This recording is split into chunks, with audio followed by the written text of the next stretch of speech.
Now. Hi, everybody. Welcome to Habatat Now. I'm your host, Aaron Shea. I'd like to welcome you all and thank you for joining me to discuss the upcoming mega MasterWorks auction we have on Liveauctioneers. If you're on YouTube and joining us, I want to thank you for joining us as well, and feel free to like, subscribe, and hit the bell so you can get notified of what we do in the future. I'm joined today by Habatat founder Ferdinand Hampson, who started the gallery back in 1971, and it sustains today his legacy. Ferd's name is synonymous with glass, and he has done put more effort into promoting glass artists than anyone else on the planet, as far as I know. We're honored to have him today. He's going to help us tell us his thoughts about the works that are in this exhibition. So without further ado, I'm going to be taking over your screens. You're welcome to unmute yourself at any time. This is just me and Ferd having a conversation, so you're welcome to join in and talk about anything you want. And I'm going to be starting my screen sharing as soon as I get my presentation up, which should be running now. Kick over to Zoom, and we are in business. Share this one. Go. Okay. So welcome to the first ever Habatat Mega Masterworks auction. We're going to go through about 70 some works. Some will be quicker than others, and you're obviously welcome to ask questions. The auction is actually up now, so you're welcome to check out the works, place bids, and if you have any questions, you're always welcome to contact me now or later. So starting off the presentation, I want to make a note that we're opening the gallery on the 12th of September for a masquerade exhibition, masquerade. And tying it in with the masks we're all wearing now, that is an all-day event. And we're going to have Glass 48 presentation on display. We're going to have the Silver Show on display. So if you happen to be in the area, you're invited to come. If you don't want to come that day, you can come later on. It's just something fun we're putting together to get people out of their houses. Here's a fun image of Ferdinand Hampson, who started the gallery back in the day. This was a great example of the history of where the gallery is today. This is Ferd and his partner at the time, Tom. And these are some images of the works of the galleries, and Ferd can probably tell us where these places are, as many of the works that were acquired for this auction were in the galleries at this time. Do you know, Ferd, if this was in Dearborn or if this was somewhere else? Do you remember? Oh no, this was the very first gallery in Dearborn, and it's a little later than when we first opened, because you see that wall down the middle? Yeah. That separated the glass and ceramics and fiber and metalworks from the paintings and more traditional materials and sculpture. And we found that a necessity because collectors were complaining about looking at paintings and such while these other craft items were around. Gotcha. And interesting. And eventually, the whole gallery became the craft items. I understand. Very and cool. The evolution was incredible. So here's another picture of a future gallery, right, Ferd?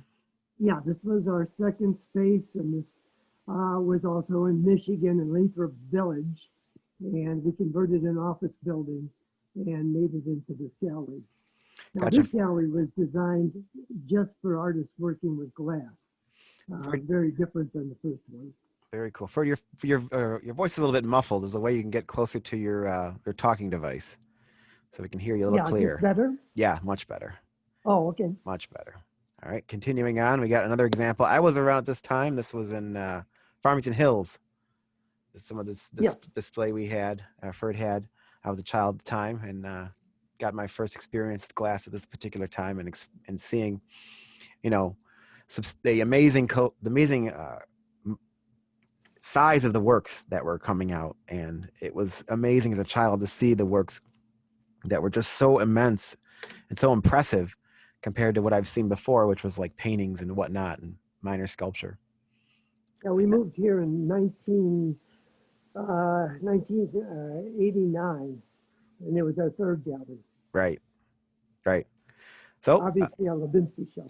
Yeah, Livinsky show. So this is Ferd's picture joining us today. I want to thank him again for being here. So without further ado, we'll start into the auction. As I mentioned, it's online now. There's a link that's going to be pasted in the chat, but for now, we'll just continue on going through. So the first piece in the auction was an artist we're all familiar with. This is a radiant Persian pear by Dale Chihuly. in addition piece. These are very collectible, especially with people who give them as gifts and people who are starting to collect. They're very fun, usually pretty cost effective to buy, and they're just overall beautiful works. Are you going to show the estimates on it, Aaron? I know the estimates are posted online. If anybody ever Okay. has a question on size or estimates, I can always ask me and I can tell. But to keep Yeah. this thing up flowing through, we're just going to be talking about the individual pieces. Okay. This is a Bin Po piece. It's a wall-mounted sculpture. It's quite beautiful. Two glass, delicate forms, wood-mounted, some metal. It's just so super peaceful. An artist who's known for his incredible work with wood, and it's definitely an important part of any art collection, especially this artist who passed away in 2017. It's mixed with glass, gold leaf, and mixed media. Next is Carmen Lozar. Carmen, Tim Tate was just talking about. This is one of my favorite pieces in the auction. This is called Pollination, and it's a smaller piece, only 10 inches in depth, but it's tongue in cheek. And as you turn that knob, there's a bee that goes up and down as if action is happening in that bed. And this is just a beautiful example of Carmen Lozar's work. She's one of my favorites. She made a necklace for my wife for our first child, and she made another one for my daughter with the second child. So it's she's just a great artist all around to have. Herb Babcock. Um, Herb has retired from CCS a couple of years ago and is a full-time artist. He makes these beautiful sculptures that he could talk to you for days about and explain the idea of looking at them as kind of looking at something that you kind of recognize but don't. He uses mixed media rocks and glass and steel, and they're in a lot of collections. They're very substantial. Yeah, Fer, do you want anything to add about Herb? I know you've Yeah, had a long. it's always about tension and balance. And this is a excellent example of his work. It casts from ceramic, which gives it a hands-on feeling in the glass also. Yeah, and it's about 32 inches tall. So Herb's a great one to have if you're looking for a Herb. Um, Seth Randall, this is called a scarab cup. It's about 12 and a half inches tall. Um, he uses ancient icons for his inspiration, a very peaceful piece. And this work features electroform scarabs on each side. Pate Vert, just a beautiful overall work by Seth. His work has been in demand, and we're just glad we have two of his pieces in this auction. Here's a fun one for Ferd. This is John Nygren. Yeah, John Nygren is like the folk artist of working in glass. But a lot of you won't be aware of his work because he quit working in the 80s. But I remember we had an exhibit with him, and we asked him what he did. He said, "Well, I'm a farmer and a glass blower." And I said, "Well, that's really nice. It kind of goes along, but there's a sophistication, almost an Oriental feel to some of his work." And I was giving him directions to a place he wanted to go in Detroit. And he says, "Oh, you don't have to make them so specific. I do have my master's from that there Cranbrook Academy of Art, which incidentally is one of the most prestigious art schools in the country." Oh, that's so funny. That's why his work is kind of this blend of sophistication and folk. That's pretty funny. So there's two pieces in this exhibition, and according to my notes, they're about a decade apart in design. So there's a smaller one you saw before, blue, and this is a green piece. Both are frogs, both paperweights, both very reasonably priced. Something very fun from a collector here in Michigan who collected from the gallery back in the day and is now deaccessioning her pieces.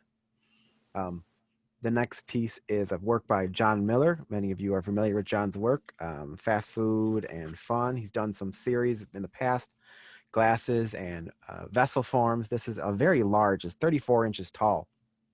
And it's sculpted and oversized and beautiful. And he's known for that kind of exaggeration in creating objects. And it's just something beautiful and fun to have. Next piece is a work by Stephen D. Edwards called A Red Rocker. So this piece is pretty substantial at 24 inches wide, or 24 inches tall, 45 inches wide, and 6 inches deep. Has lots of beautiful color in this work, and it could be a centerpiece for any living space. Um, some of these works in this auction are actually on site still in the people's collection. So some of these works will be shipping directly from the client's home to your home. So there's less middlemen in between, which is kind of something new we're offering here at the gallery for resale for Habitat Estates. And this is one of those pieces. So just something to think about should you ever consider selling your collection. Next work, Sydney Hutter. This is a extremely impressive piece by Sydney. It's also behind me over here. So according to the collector who's reselling this piece, only 2 of these works of this style were ever made, and one was bought by this client, and one at the time was still in the artist's possession. Who knows where it is now?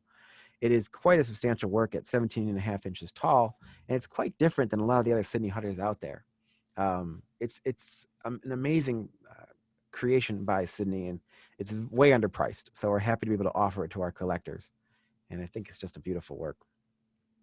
Ferd, will you talk about this piece, this Littleton edition? Yes, this was originally a piece, I think created in 1972, and Harvey had the idea he was going to do this edition piece, and he was going to do it in an edition of 500. But I went to his studio a couple of years after that, and he seemed to be a little disillusioned by them because you see where they touch together on the bottom, half of them broke because when the temperature was brought down, they pulled apart and cracked. And so that edition became kind of a very difficult thing for Harvey to even look at. But these are like the most wonderful classic examples of Harvey Littleton in obviously a miniature scale and an edition. Are they still considered an edition of 500, though there were some losses, or is it more a gray area? Um, I don't remember if he numbered them. Um, and I would really consider it an edition of 250 Gotcha. It because says the others were thrown away. Gotcha. It says they're numbered on my notes, so they Uh-huh. have little numbers on them. So we can get them all together someday. We can count them out. Yeah, yeah, right. Another great piece by Harvey Littleton, something I've never really seen before. These are carved crystal triptych piece on a black base, and it's quite an interesting example of Harvey's work.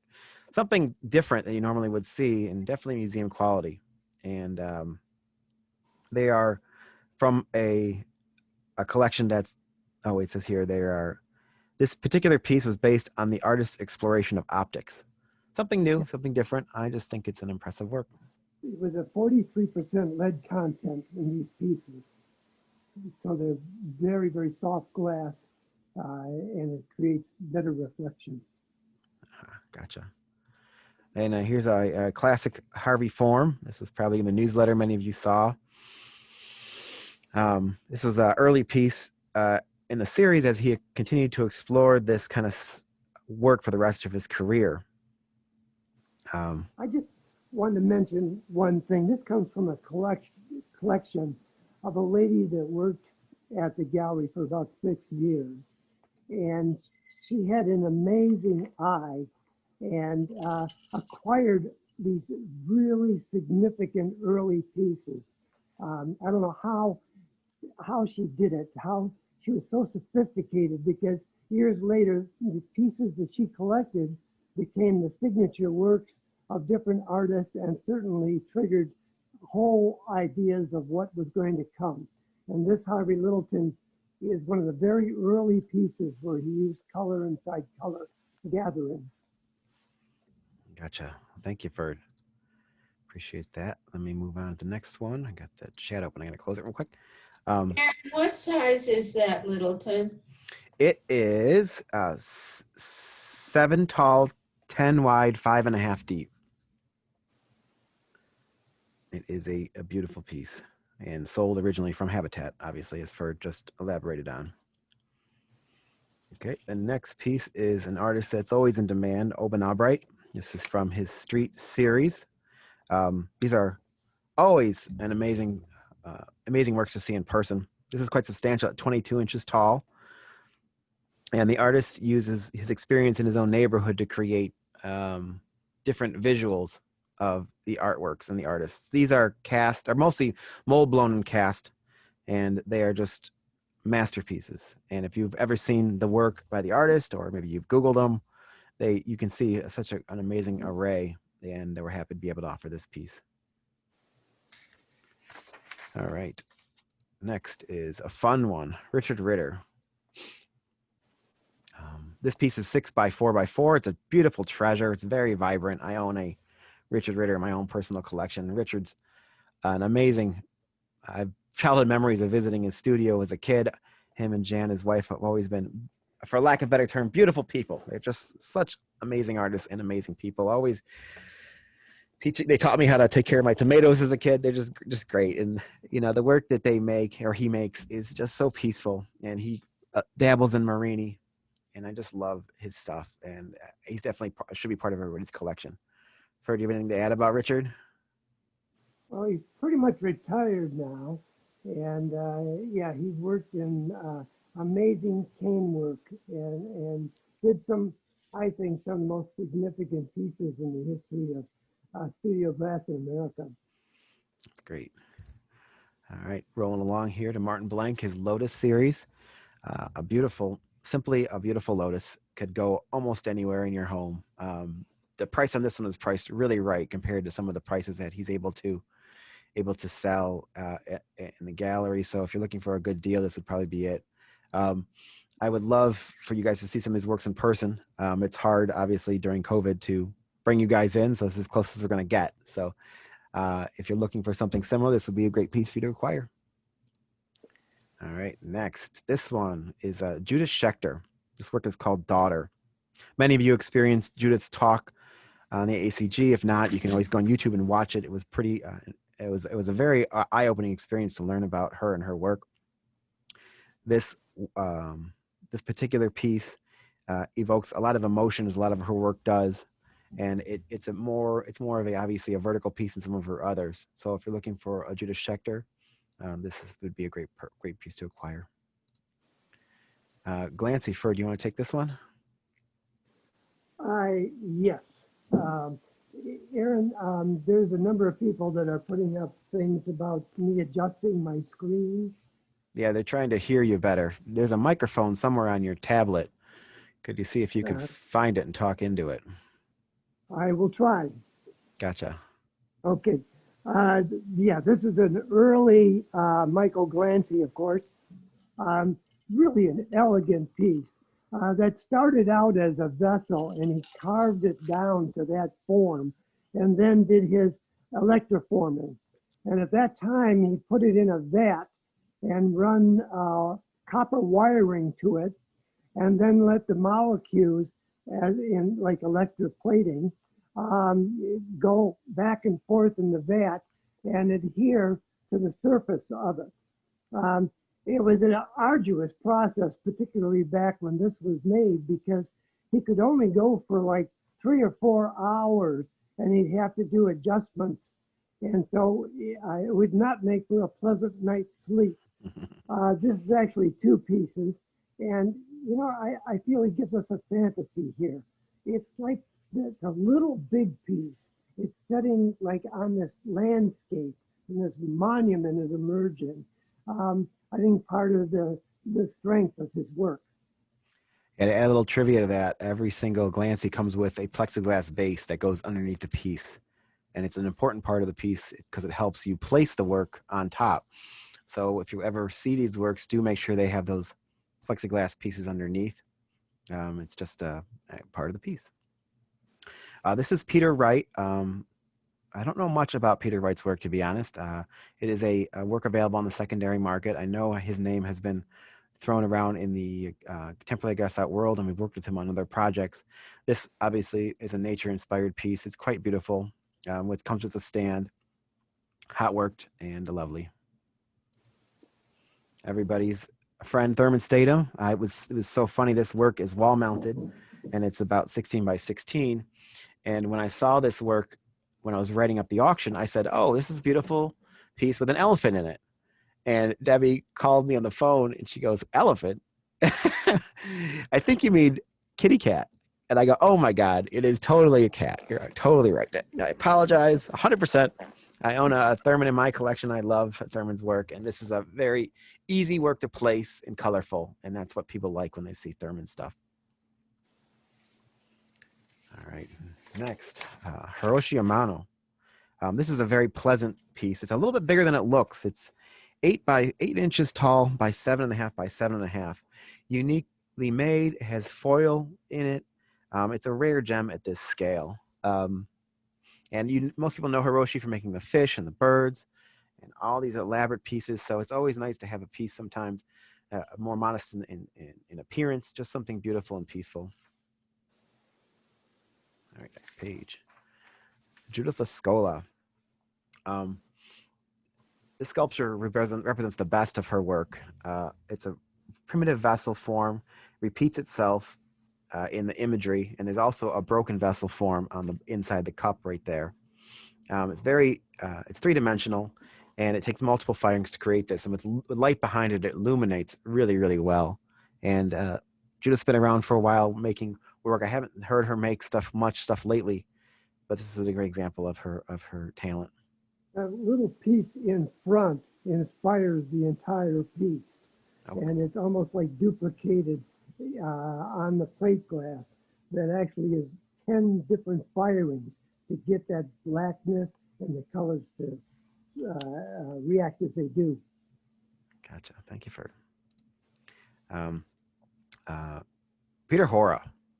We've had a long relationship with Peter. He's a master of the material. Many collectors have work of his in their collection.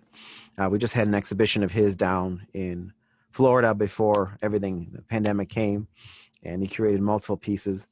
This is a masterpiece by the artist. I actually had a call from the artist's son looking into this piece to buy it back for his father because he didn't have one in his personal collection. So it's also a rarity. Beautiful and pure. Such an amazing piece of cast glass. All right. Size of this one? This guy is 19.5 tall by 13.5 by 3. Zora Polova. This is a large-scale sculpture, a rarity to offer at an auction by far. It's 76 inches tall. It's just a monument to the talent of Zora Polova from the Czech Republic. You can see the amount of experience they have when creating a work of this size out of cast glass. Has an impressive monumental statement. The geometric form and style associated with the constructivist movement are present throughout her work. This piece is called Nostalgia 2, and this would look amazing in front of natural light or lit properly with light flowing through it. Aaron, is this piece in your gallery or is it at the collector's home? This piece is at our gallery. So if you ever want to come see it, just let me know. We will put it on display. It is a beauty. Craig Kallenberger, I just had him send me an email recently about this piece. I guess these pieces have serial numbers on them. And he told me that these works are not cast. They are blown on the end of a pipe, which was news to me. I did not know that. These are called his Interlock series, and there are a few out in the world. And it looks as if the glass itself has formed in a way where it's not possible. And they are just marvels to look at in person. They're only made possible by the enormous amount of work it would take to take a blown bubble and carve it down to a square like that. That outside sandblasted area, that's actually probably more the scale of the blown piece. Thank you for it. Now I learned something too. Thank you. Dominic Libido, you want to get this one first too? Yeah, he's the co-founder of the Studio Glass in the United States. He was at the very first workshop, and really it was his glass that started the whole thing in this country because people didn't have formulas to figure out how to really make glass that was functional to blow. And he came to the first workshop in 1962, and he said, "Get that glass out of there. I got something that'll work." And I believe they're called 413 marbles. And they put it into the furnace, and sure enough, they were able to start blowing glass. And for the next year at Harvey Littleton's studio in Wisconsin, which was part of the University of Wisconsin, and the first glass blowing facility associated with the university, he supplied all the glass for the first year. Yes, yes. There's a great video on the Glass 48 webpage talking about him. And this is his most in demand series, as far as I know, his Emergence series. This piece is 7¼ inches tall. We've sold pieces of this series in the past, but this is probably one of the best examples I've seen of this. And a lot of museums are diving onto this work because it really tells a history of the studio glass movement in America. A great opportunity to acquire one. Here is another Dale Chihuly. This is an Indian basket set. Everybody, let me see what it says on this piece of paper. It's about 8 inches tall, 12 by 12, 2 parts. Another just beautiful example with a red with a pheasant red, I guess they call it, with a black lip wrap. This is also an older piece, 1978. So it just shows some of Chihuly's talent from the 70s. This was actually in the Renwick exhibition in 1979, and was really, at that point, the most significant exhibit that Dale Chihuly had ever done. And we brought that entire exhibit to Habatat in late '79, and that's when this piece was acquired. Aha, so a very important piece nonetheless. Yeah. This is Barry Sotner. Many of you may or may not be familiar with his work. He was around when I was younger. He has since passed away. These are carved and blown in carved glass. This particular piece is a Holocaust piece that the artist had a vision in his mind and made it after having this vision. There's barbed wire on the outside and visuals inside of a Jewish star, Star David, with skulls on the inside representing the Holocaust. There's also some swastikas on it. It's just a very topical piece that the artist had in his head and had to get out and create. And this piece sold probably 20 years ago to the collector and now is available today. Do you know how he does the carving at all on this particular work? Well, they're sandblasted, but he uses a process that is very similar to the ancient Roman processes of carving glass. And he is, before he passed away, was probably the very best in our country at doing this. Gotcha. Thank you, Ferd. Next is a large, unique sculpture by Richard Jolly called Dome 2 from 2008. To give you an idea of scale, this is 40 inches tall, 19 by 19 wide. An impressive monochromatic piece. Obviously, we know that Richard Jolly loves color and creating forms. I've seen very few that are just simply black.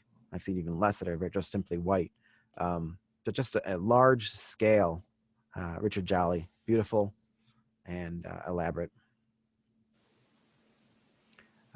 This is Gabrielle Kunzner from Germany, a colorful plate. This one almost looks like the American flag. I don't know if she was going for it or not.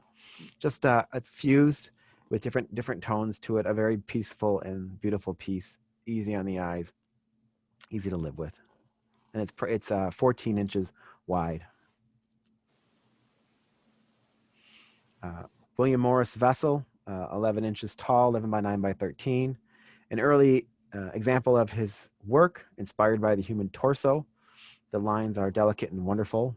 It's mold blown. And we have another one like this in the auction, so you'll see that one a bit later. How big is this one, Aaron? This is 11 inches tall by 9.5 wide. Next, we have a piece by our attendee, Tim Tate. This piece is called Tread Softly. It's a digital piece, so the hand moves, and I have a small video I can show you of the piece after. It's 16 by 16 by 1 using mixed media. and you'll get a visual on it right now if I can get the video to play. Which I didn't. Hold on a second. It's doing something weird. Give me 1 second to get out of that screen and try it again. There it goes. So this is the visual that appears in the frame, which slowly writes, tread softly. I'll ask Tim why he's here. Do you know whose hand this is? That is a ceramic artist who's next door to me. She was very kind to step in. This is a quote from Yeats, and it says, "Tread softly on me. Tread softly, you tread on my dreams." And it writes, and then it goes back, and then erases it continually backwards and forwards. There you go. Thank you, Tim. So this is a kind of piece you can enjoy and watch people stare at as the experience changes as you look at it. And it's quite an impressive piece. And thank you, Tim, for jumping in. You get the idea. It's erasing it. Next, Andrew Cummings. So this is an artist that I had to do a little research on. This piece was created in 2010. It's called Philosopher's Perspective, and it's quite large. It's 28 inches tall. The artist is still dabbling in glass, though doing other things. A very interesting work and an eye-pleasing piece. It is, I believe it is blown and hot sculpted. Ferd, you want to talk about Richard Marquis's teapot from 1979? Yeah, this was our first exhibition with Richard Marquis, and he had these teapots, and really what he wanted to be, like so many of the California artists at that time, he wanted to make a production line, but he was just too damn good of an artist to really have that happen. So everything he touched became like a piece of art instead of a piece of production. And this one has this patch quilt, and really one of the most transparent that I've seen. And it was sold in that first exhibition to those same collectors that are from now living in California. Yes, most of us have seen his teapots that are more colorful. This is obviously an early example and also a rare example. All right. This is a Lubinsky piece called The Free Through. This was made by Stanislav Lubinsky and Yaroslava Baktova in 1997. So this is pre-death of the professor. And now, obviously, Yaroslava we lost recently, which makes me sad. It's 32 inches tall by 32 inches wide. Beautiful gray glass, which was the professor's favorite. And it was originally conceived in 1998, and it's part of an edition of 5. They felt so strongly about this form that they made it devoid of color, so it wouldn't interfere with the strong architectural shape. It is a masterpiece by the artist and available at auction. All right, next piece. This is a piece by an artist named Robert Mickelson. Many people might know him now for his, I guess he uses borosilicate glass and makes giant forms and different objects and guns and whatnot. This is just a grail pot that was made and collected by a collector. It's blown and sandblasted glass. It's unique and it's signed by the artist. It's called Grail Pot 2 from 2011. And to give you an idea of scale, it's 6 by 6 by 6. Next is an artist, Hank Murder Adams. Many of us know him. He's considered somewhat of an outsider artist. Makes these cast forms that are visually challenging. I personally am a big fan of Hank's work. He's kind of creating things because he wants to. And there's a different way of creating things when you make stuff for sale, you make stuff for yourself. This is kind of a mixture where he can only make one kind of work that he has to give to the world. This is cast glass mixed with copper.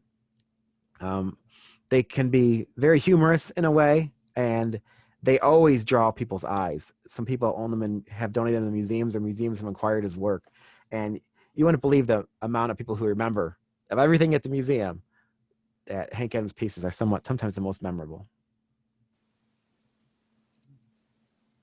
Next is a Lipovsky piece. Marvin Lipovsky created this piece at the Fraley Toso factory in 1981.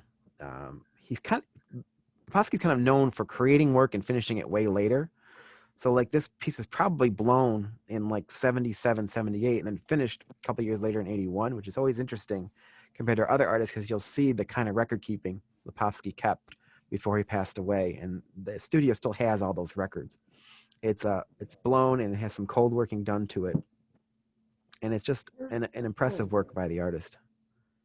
Part of the reason for that time difference is that he loved to work in other countries. He was inspired by different environments, and then he would bring the parts back and finish the cold work in his studio. So the time lapse was almost always there.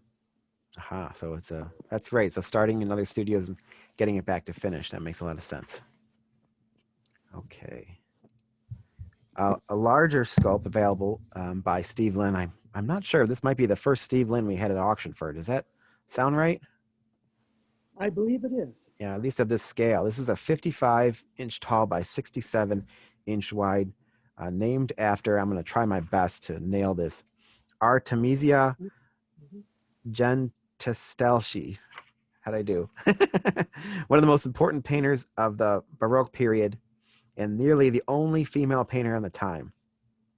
Lynn sculpts. Gentileschi. Thank you. I appreciate that. Gentileschi. Gentileschi. Thank you.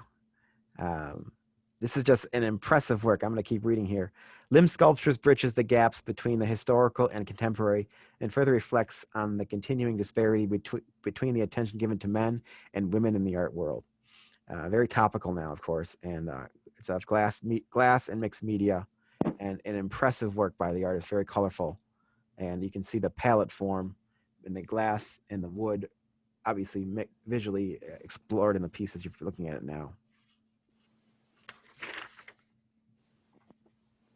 This is a work by Christian Therione, Therione, 3 vessels. I actually have this work in my office. I've been living with it for the past 3 weeks, and it's just very beautiful.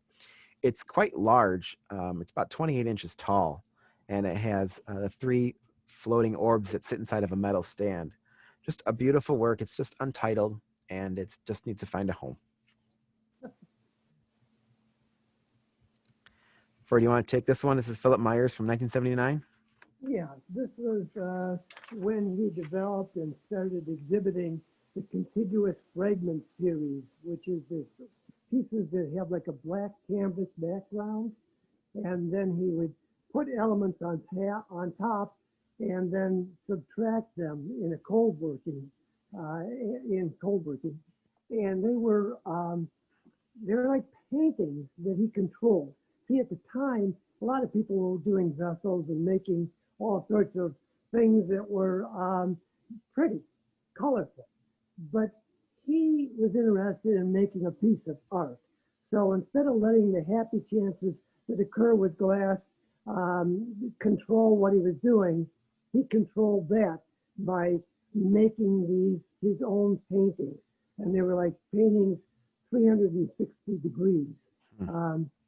I'm quite an admirer. He retired quite a few years ago, over 10 years ago. I just wanted to say, I walked through my own collection, and the history of what happened and what is occurring is a real dominant feature of my interest and enjoyment in the collection. And these early pieces are so damn rare because most people at the time had to teach or do something else to make a living. And so the number of hours they could devote to working with their art were very few by comparison. And so these early pieces are really the triggers of the whole history of what happened. And I find that a very exciting thing. Right. And Ferd recently wrote, we're going to be promoting soon, 12 artists that are important to include in every glass collection. And we'll be promoting that very soon. And Joe Philip Myers is one of those artists. Next in the auction is a work by Martin Blank. This is surprisingly big. It's about 23 inches tall and entirely made of hot sculpted glass, clear glass. You can see the form and the beauty of it. This is actually from the Joanne and David Den collection that we have available on the resale market. It's a rare, large sculpture exploring form. It would be an impressive piece in any home. And Martin obviously is still working today, and this piece was called Reaching Nude 2001. Next is everybody's favorite retired attorney, David Bennett. He obviously, as many of you know, retired from being an attorney and fell in love with glass, went or traveled around the world, studied with Lino, did all kinds of things to create and learn how to become an artist. And before he did his gymnastic series, he did these horse heads and animal heads. And they are some of the most beautiful I've seen out there, and they have an amazing presence on any table. This is a single head called Amber Horse from 2012, and to give you an idea of scale, it's 31 inches wide and 17 inches tall, so it's quite substantial. Ford wrote on the notification for the auction that this Amber Horse is from Bennett's early blown glass series that brought him from obscurity into being included in most major art collections of studio glass. Pieces such as this rarely come to secondary market. Blown glass and fabricated metal. This is an artist named Ira Lujan. He is a Native American artist, heavily inspired by his heritage. He's from New Mexico, and he studied under another artist that is in the area named Tony Jojola. They're highly influenced by ancient techniques in glass blowing, and obviously their Native American heritage. Something interesting that we're offering, get an idea of scale there because the ruler is sitting on it. This piece comes apart and gets assembled, I believe, when it appears on site. Here's the other William Morris line piece we have, very similar to the other. This one is a little bit smaller at 11 inches tall. Again, inspired by the human torso, so you can decide which one you like more if you're interested in this piece or the other one. This is a unique piece by artists that we don't represent quite often, Perrin and Perrin. The husband and wife work together. It's a husband and wife named Perrin and Perrin. Their process is built in glass and is unique to them. This sculpture is a monumental work inspired by calligraphy, wordplay, and musical notions.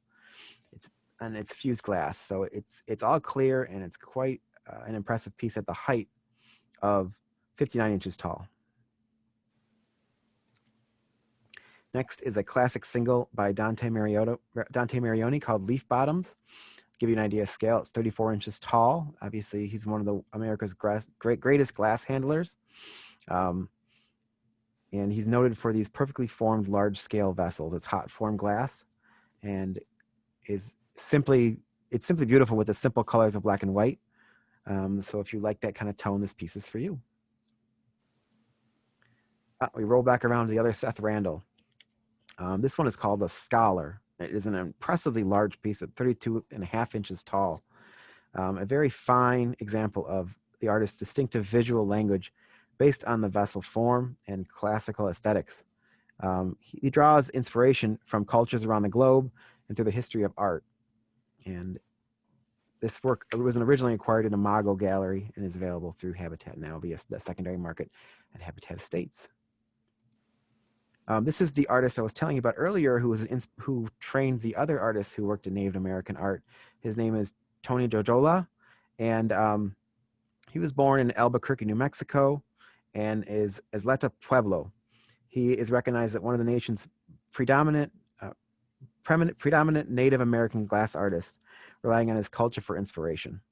Beautiful vessel form, and this one is at the gallery as well. His work is in many private and corporate collections and museums. Someone new to me, so it's always interesting to see what pops up at these auctions. Like I said, if anybody has any questions about anything, just feel to jump in. This is Masayo Odahashi called Inner Vessel, a single sitting female figure, 14 inches tall from 2001. Masayo is working today. I just finished a commission with her of 4 figures for a client who obviously the pandemic delayed things, but the artist got it done and just sent it in to us. They're cast and hand painted, and they're just super amazingly peaceful works and very, very nice. And you're going to see, yeah. Or is it all glass? It's all glass and paint. And this one is at the gallery. And the next one is the same artist. This one's called Deep Sleep from 2005. Excellent example of the series, showing 4 years later what the artist was doing. The artist creates her work as a form of communication. So we can kind of get an idea the depth of the character in this narrative by just visually exploring this piece and loving the blue color too. Now we move on to one of my favorite artists, Mark Peiser. Fred, do you want to join on this guy? Yeah, this is early examples of a cast piece by Mark Peiser, and led to a whole career where he continued to use that process.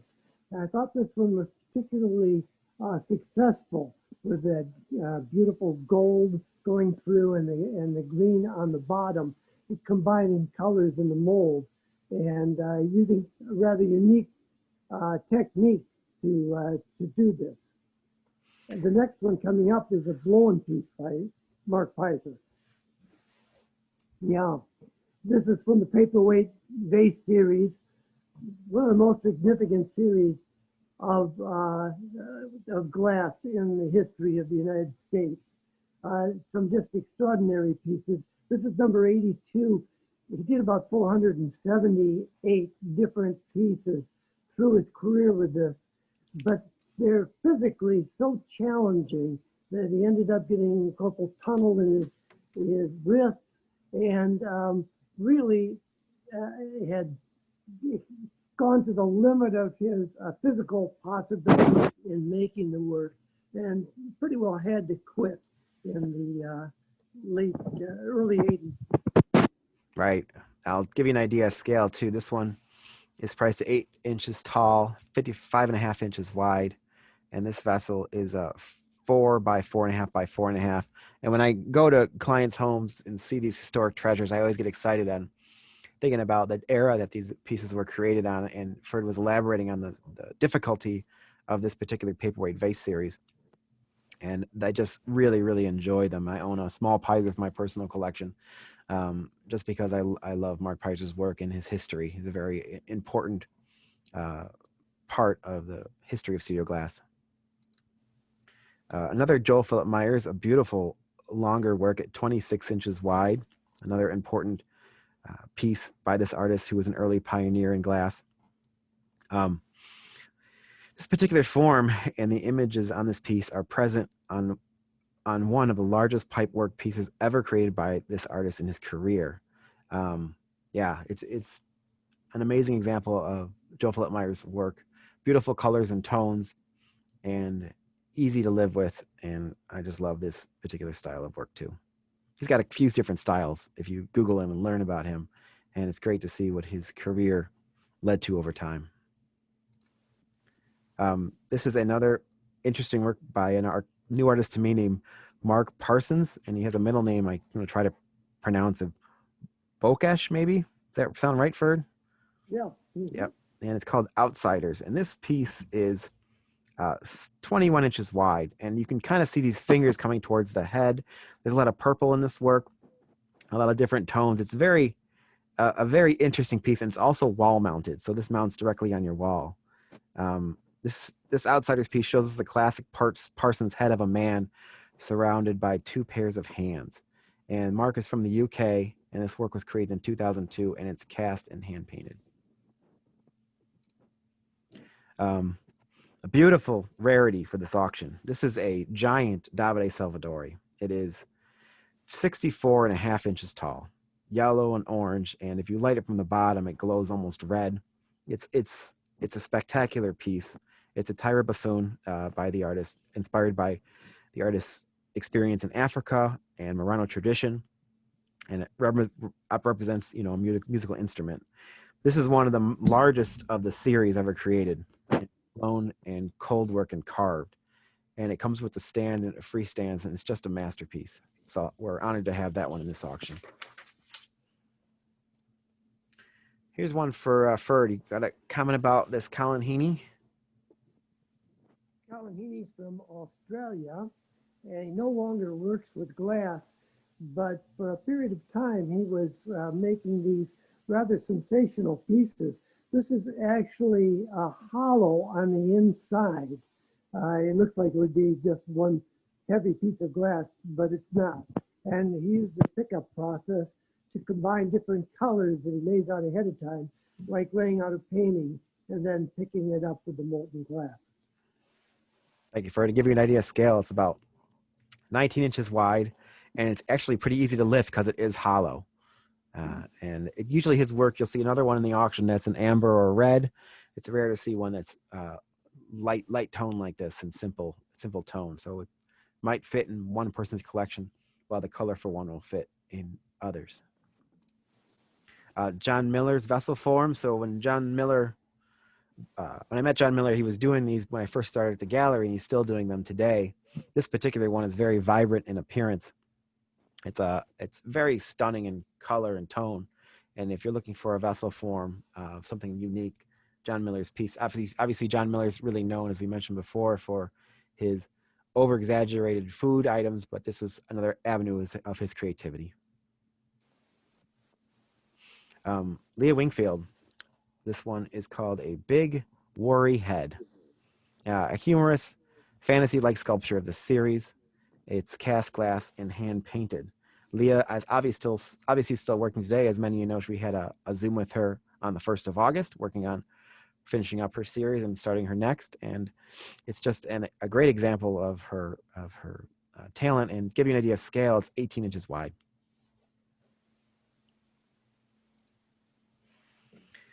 This is William Carlson. It's called the Cuspis Wall Panel, and it's 36 tall by 46 wide, and it comes with 27 different panels that mount on the wall. We have the exact order and a plan for how that goes on the wall. And William has been working for a long time, and he is in many, many collections, has many different bodies of work. We sell him quite often at auction, and we've had these panels sold to museums across America over time, and there's just a wonderful example of William Carlson's work. This is Paul Nelson. Many of you know him about his ability to create busts and forms of people he's been working on lately. This is a piece from the around 2000. It's called a golden ladle, and it's a blown hot sculpted, sandblasted, and etched with a stand. And it is about 20 inches tall, so it's quite substantial. And this one is at the gallery. Something different, something unique, and I've never seen a work of Paul's like this, but it's great to see a little bit of his history available in this auction. Next is Christina Bothwell. This work is called Twins from 2007, 15 inches tall. And this artist makes a lot of work in homage of her family and of her daughters. And each work is hand painting, this particular exploring the childhood of her 2 twins, I believe she has. Now, one weird thing about this piece, and if you want more images, I'm happy to do it, is it's actually my office, is that you can see in the shoulder on the white or the yellow dress, there's a little hand wrapped around. Well, it just kind of sticks out of the glass. So it doesn't look like it comes all the way around. It comes out of the glass as if you're looking at it from the side. So it's definitely interesting and unique. And it's definitely beautiful with the small hand-painted details that she puts on her work, which I really love. Here's one. That one What was that? is the size of that one. It's 15 inches tall by 8 inches wide by 4 inches deep. And it was made in 2017. Oh, sorry, 2007. Next is William Carlson. You want to take this one, Ferd? Yes, this is a very early piece that led to a ongoing series for at least 15 years. And the later work were much larger and were involved with other materials like granite. This one is made with a material called vitrolite, which was made in the 20s, 30s, 40s, up into the 50s, then discontinued. It was a plate glass that had color. And then he's also used cast glass and laminated the different elements together. And once again, historically, we're seeing the origin of the artist's idea that became a seminal piece in what he created. Thank you, Ferd. Ferd, is it possible you can stare at your screen when you're talking to people? Want to see your face? Thank you, Ferd. Fine. Okay. What's the size of the Carlson? The Carlson is 10 inches tall by 12 inches wide by 3.5 inches deep. Yeah, beauty. We've come to the other culinary. Oh, what did I do here? I must be messing up. Something must. Let me skip over and go back. Okay. Next in the auctions, I'll be messed up on my PDF here is this is number 64 at the auctions, the Colin Reed Red Vessel. This is the opposite of their piece where it was flat bowl. This is a bulbous round piece with a top open on top. It's blown, just as Ferd described, but more colorful and has a different form. And it's a lot another of carving on this one. Yeah. Colin Heaney. yeah, a carving on it. Thank you, Ferd. Yeah, just another beautiful example of this artist's work, who Ferd said is now retired. All right, next in the auction is another work by Tim Tate. This one is called, I'm going to try to pronounce it, Tim, correctly, Bauticivita of Compassion. It is a 3D, not 3D, it is a mirror reflecting installation piece on a mirror with LEDs, so it illuminates. And I have a video to show you about the piece, but to give you an idea of scale, it's 36 inches tall by 36 inches wide. And it hangs up on the wall on a cleat, and you can see the video here.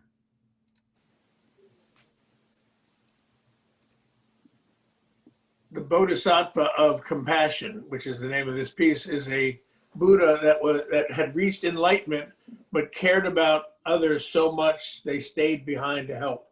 It's also known as the Buddha of 1,000 arms. There you go. Wow. Thank you, Tim. I can see some arms. It looks like 1,000 in the mirror as it reflects back and forth. What a wonderful world. That is amazing.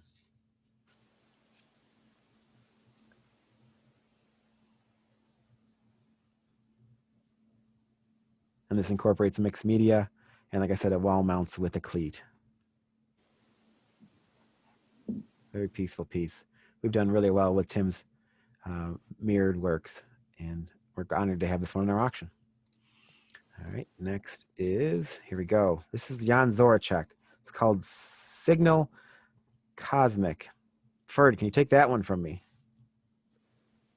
Yes, Jan Zoracek doesn't have a whole lot of work in this country.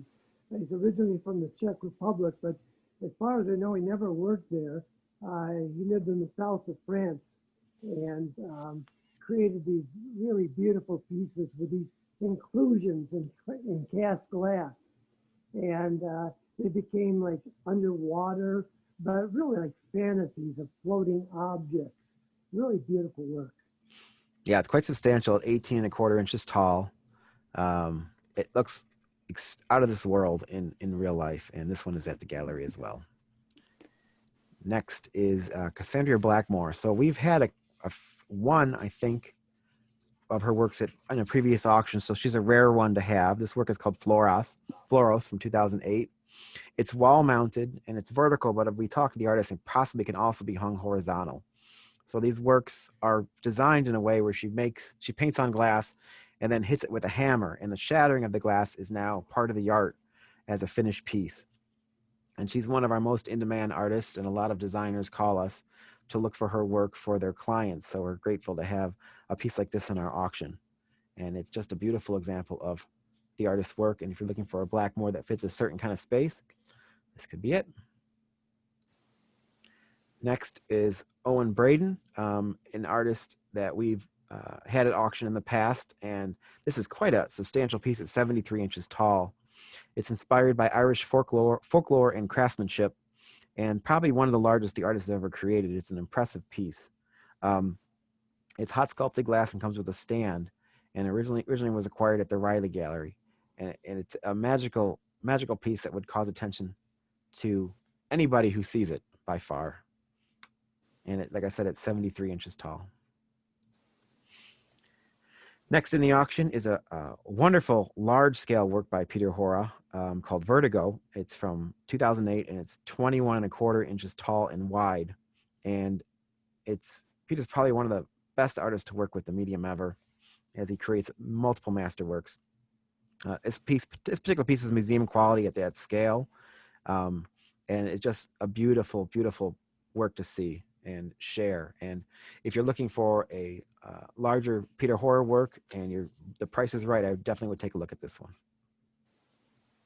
Next in the auction is an Alex Bernstein piece called Twists from 2006. We've had this piece for a bit in the gallery, and I just remembered to put it at auction this time, so I'm happy to have it out.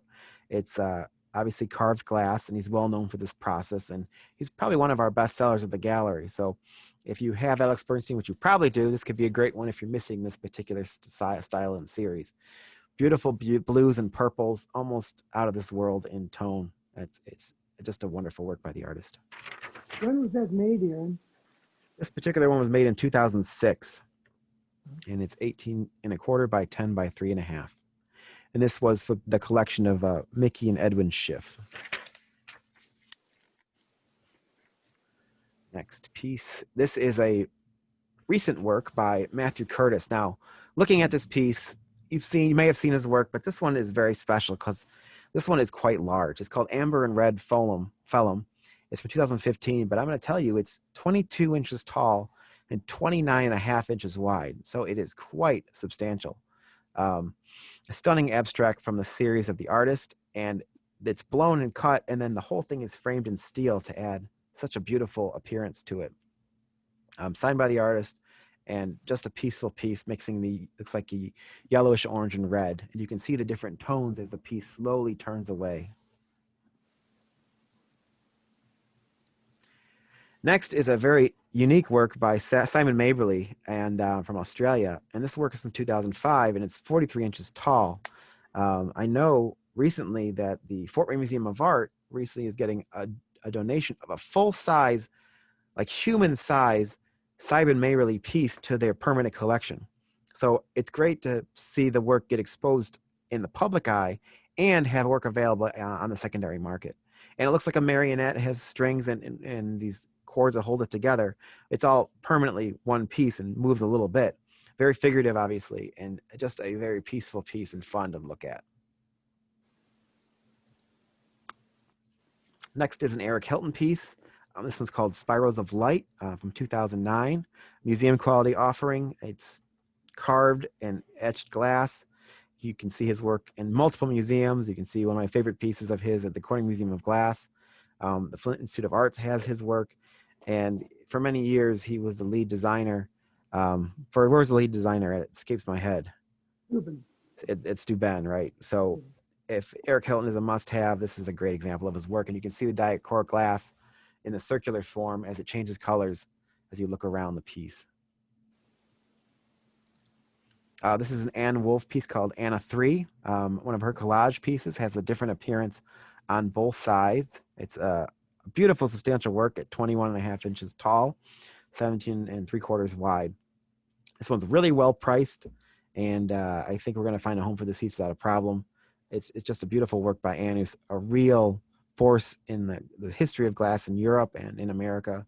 And she makes multiple different series. You'll see another one in the next picture of one of her bowls. We have this one as Untitled Chair Bowl from 1979. And this was very symbolic of her earlier work, pointing to women's regulation to household chores. As one of the foremost women working in glass today, this concept has recurred through her work. And as you follow her career, you've seen cast glass and other objects, and they have been extremely impressive. And she's one of the people we're looking back in history and being like, wow, she was definitely a leader in the contemporary glass art world. Fred, I'll give you this one. This is Ken Carter from '83.